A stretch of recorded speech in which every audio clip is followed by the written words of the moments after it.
The boys are back, and they're fucking pissed.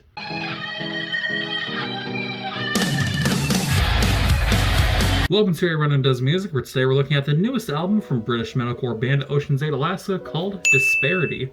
This album essentially came out of nowhere following the return of former vocalist James Harrison earlier this year. The initial return single back in 2020, Metamorph, was a strong showing and gave many fans high hopes for what had been, at the time, a 3-year gap since new music, with 2017's Hikari being their last full-length album. Something I loved about Metamorph and James's return was that it was cocky in an endearing way, retaining his large aura that he had on releases like Lost Isles. He knows he's a big deal, and he's here to deliver on that claim and that promise with an absolutely stellar performance that blends pure metalcore with honest-to-God deathcore. Talking more on Metamorph, I think the lyrics are telling more of a story than one might think, with the obvious "did you miss me when I weren't around" being a call to the fans, asking if they were waiting for his return or the band's return in any real capacity. Something that's very interesting is the ending lines saying he'll light up the sky one last time. This could be a hint that this is the band's last go-around with one last true-to-form banger, but I'm hoping not, because this transition back into having James is beyond flawless, especially in the song that comes right after this, Shallow Graves. Situated between clean and screamed vocals, this track has a more vague direction and mission statement, but retains the strength and shown off not only in the return single, but the album as a whole. This song is constantly speaking about fighting against change and any fury directed at the protagonist in a manner that can only be described as the calm before the storm, minus the calm. This feels like the precursor to a true breakdown of any and all restraints, and it makes me anticipate whatever brutal sounds come after. And when I anticipated something, I was met with the ultimate satisfaction in the form of Dead Behind the Eyes, a song featuring Eric Vanderbleg of I Prevail.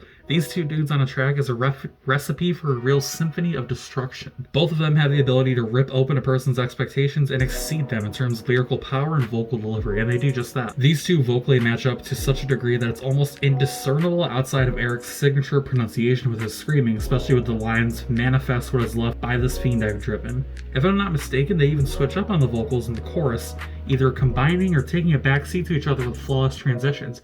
It's truly hard, in a good way, to figure out who's singing what when. All over this album I found examples of insane vocal performances, but I think Plague Speech sits as my favorite moment from not only James on vocals, but also the most powerful, with its absolutely melting breakdown. It's drawn out, brightened by a cymbal crash, and left to sit with you as you take it all in. I don't often do the stereotypical stink face when I listen to songs nowadays, but when I heard this, I couldn't help myself. It was an absolutely filthy display of raw power. What blows my mind is that right after this quick sesh of Goblin Mode, we get the interlude title track.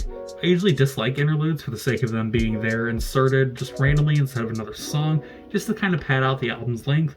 This one not only serves like an enjoyable piece of adapted waiting room music, but serves as a pleasant breather between songs. And it still belongs within the musical vibe, atmosphere, and overall composition, serving as a good mood setter for the more strained yet still strong song that comes right after it, being Empty Space. Post-pandemic music in the scene has been fucking nuts, with returns to form for a lot of bands, hints towards distinct turns in musical direction for others, and monumental returns for bands like Drugs and now these guys. Ocean's 8 Alaska is in peak form here on this album and has me craving more from this new version of the band. Without a doubt, it's one of the best examples of modern metalcore and shows a solid argument for the band's starting to or returning to introductions of deathcore elements. For this reason and the reasons I've talked about before, Disparity gets an 8.5 out of 10. And that's your review. Let me know what you guys think down in the comment section below. A lot of these new reviews, especially featuring the same outfit, are kind of quicker sections. That's because I'm just talking and talking and talking. What do you guys think about that? Do you think I'm talking too fast and you gotta kind of put me on 0.5 speed? Do you think it's just good enough? Let me know what you guys think. Hope you're having a good day. Hope you're staying hydrated. I'll see you next time.